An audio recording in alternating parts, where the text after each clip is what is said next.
Olá, o Amarelo é Feio está cá, é verdade.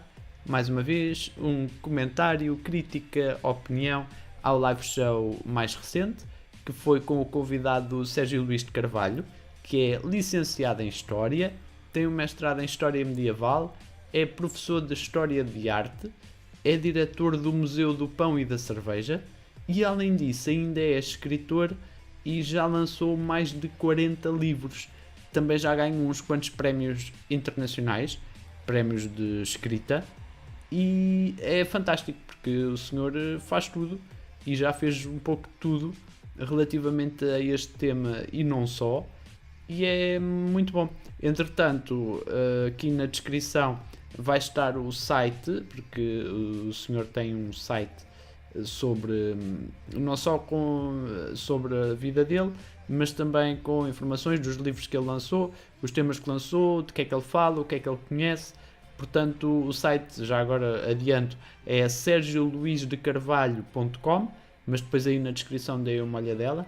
E o Unas referiu logo a preferência que tem pela Idade Média, portanto, logo antes de começar a conversa, oficialmente, ele referiu logo isso, que tem uma preferência, uma adoração especial de toda a história.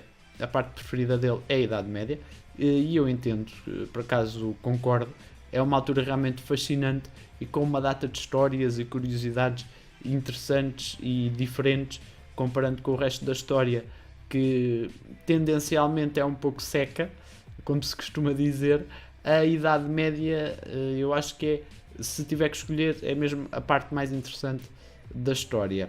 Já agora aconselho-vos a pesquisar depois de verem a conversa, claro, ou seja, depois de verem esta crítica, vão ver a conversa e depois de verem a conversa vão fazer uma pesquisa, porque aconselho mesmo, vale a pena. Portanto, não é tempo perdido.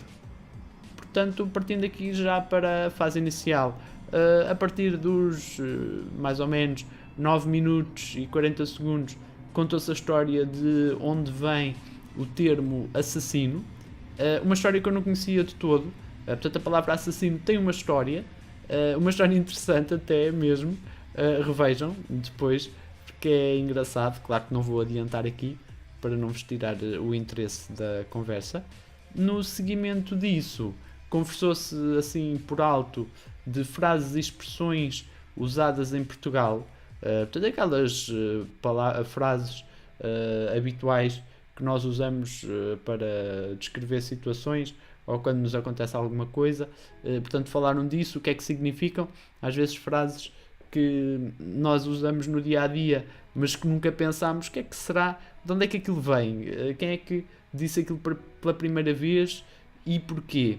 E foi interessante, portanto, nunca tinha pensado assim muito ao pormenor disso, e realmente o Sérgio percebe imenso também disso.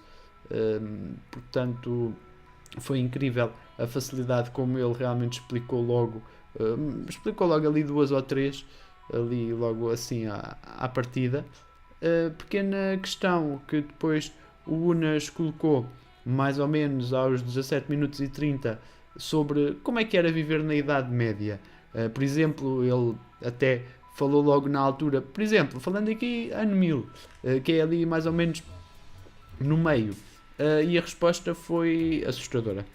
Sinceramente, vão rever, mas adianto, por exemplo, morriam aos 40, uma em cada 5 mulheres morriam no parto, mas ele explica mais, muito mais, e assusta, é realmente assustador. Portanto, nós quando nos queixamos atualmente que o nosso sistema de saúde é uma porcaria, que há coisas que acontecem que não deviam acontecer, viver na Idade Média era muito complicado.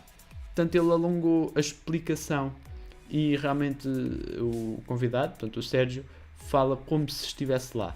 Foi incrível. Portanto, ele explicou tudo, portanto, como é que era, como é que não era, o que é que acontecia, o que é que as pessoas faziam, o que é que as pessoas deviam de fazer e não faziam. E foi incrível. Ele explica como se estivesse lá, como se tivesse vivido lá na altura. E pronto, é interessante mesmo. Depois, nos 26 minutos e 20 segundos, comentou-se a questão da Inquisição e as suas maravilhosas perseguições, aquelas questões da Inquisição e todas as suas questões que eram habituais na altura, era comum, portanto falou-se disso também. Depois acrescentou-se mais um pouco, continuando no tema Idade Média, não é? Que foi o tema predominante e principal da conversa.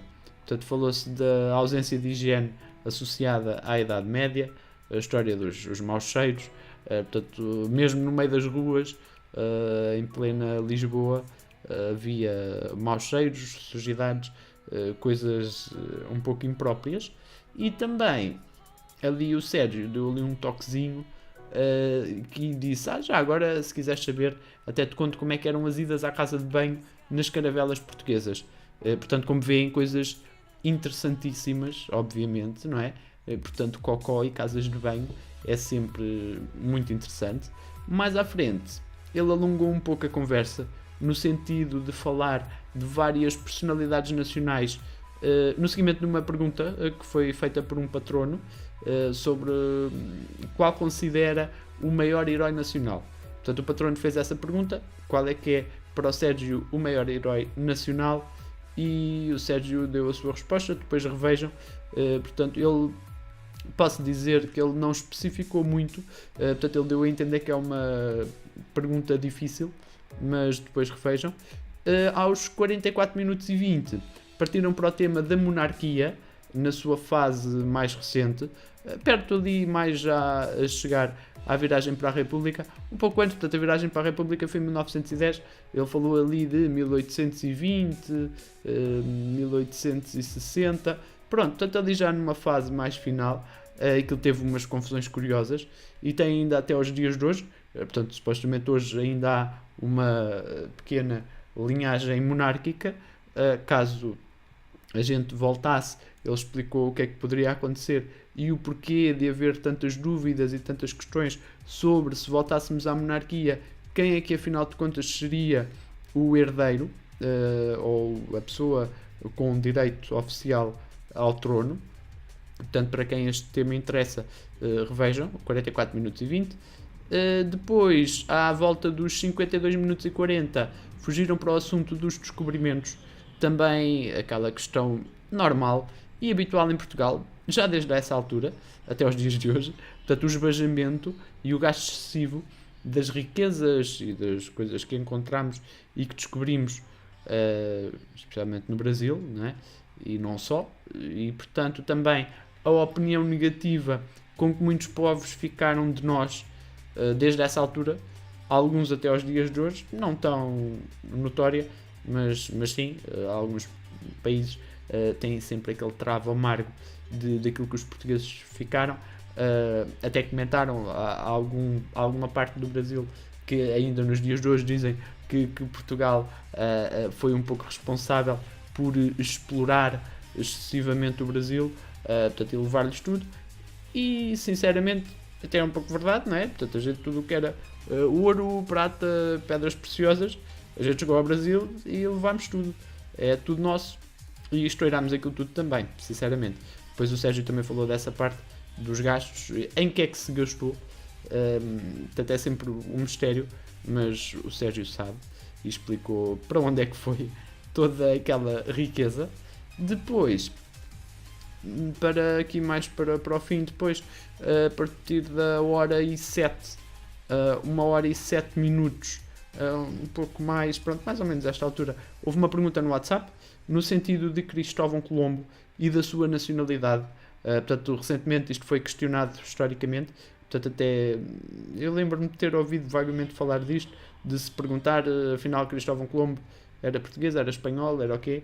E o convidado, portanto o Sérgio, explicou que é muito comum estas dúvidas surgirem, neste caso com Cristóvão Colombo, mas que já surgiram outras questões com outras personalidades portuguesas e não só, historicamente noutros países também já surgiram, porque na altura não era muito certo, naturalmente, não é? Havia poucos registros e, portanto, às vezes só se sabe por algumas curiosidades ou algumas questões, é que por acaso há um registro que fica de uma coisa que às vezes nem tem nada a ver e calha depois irem procurar e encontrarem esses documentos e confirmarem que aquela mãe teve um filho ali que por acaso era aquela personalidade e por aí adiante. Depois ainda houve mais conversa, portanto a conversa foi mais ou menos até ao minuto e 35, 36 e não vou adiantar mais, depois dei uma vista de olhos. Ficou a promessa do Sérgio voltar a ser convidado, que eu acho muito bem, sinceramente, porque soube a pouco. Tudo aquilo foi, sinceramente eu nem dei pelo tempo passar, que foi 1h30 e aquilo passou num instante porque foi muito interessante. E eu que até, sinceramente, nem gosto muito de história, sou daquela parte de pessoas que acha que a história é uma seca, mas na verdade gosto muito, a única parte mais a sério que eu gosto da história é realmente a Idade Média e portanto interessou-me logo à partida e foi interessante.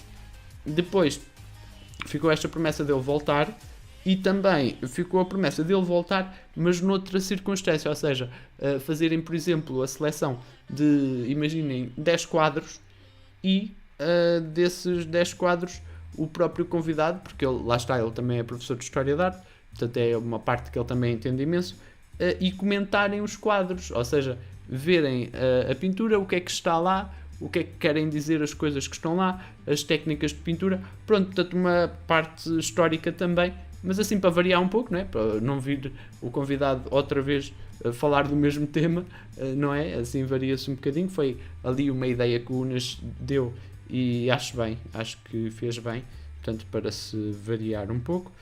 E para terminar, portanto, não vou dizer muito mais sobre a conversa, aconselho-vos a depois irem à descrição e verem aí alguns links que aí estão, principalmente o do site do convidado, e deixo a dica que realmente este tipo de convidados são importantes, porque eu acho que o conhecimento é uma coisa importante, principalmente no Maluco Beleza. Podemos aqui puxar um pouco por este lado também, e acho que convidados que pudessem falar de temas assim mais sérios, mais históricos, mais científicos até, convidados que estejam ligados à ciência, que eu acho sinceramente que ligado à ciência até nem nunca houve nenhum convidado, ou se houve um no máximo, mas agora nem me lembro. Mas realmente aconselho e deixo aqui a opinião. Entretanto, se alguém ouvir e estiver interessado, deixem lá umas dicas também. Eu vou lá dar a dica ao Unas, mas quem estiver de acordo comigo, vá lá comentar, porque lá está, se formos vários a dizer a mesma coisa, se calhar chegamos ao Unas mais facilmente. Portanto, obrigado, portem-se bem, ou pelo menos tentem.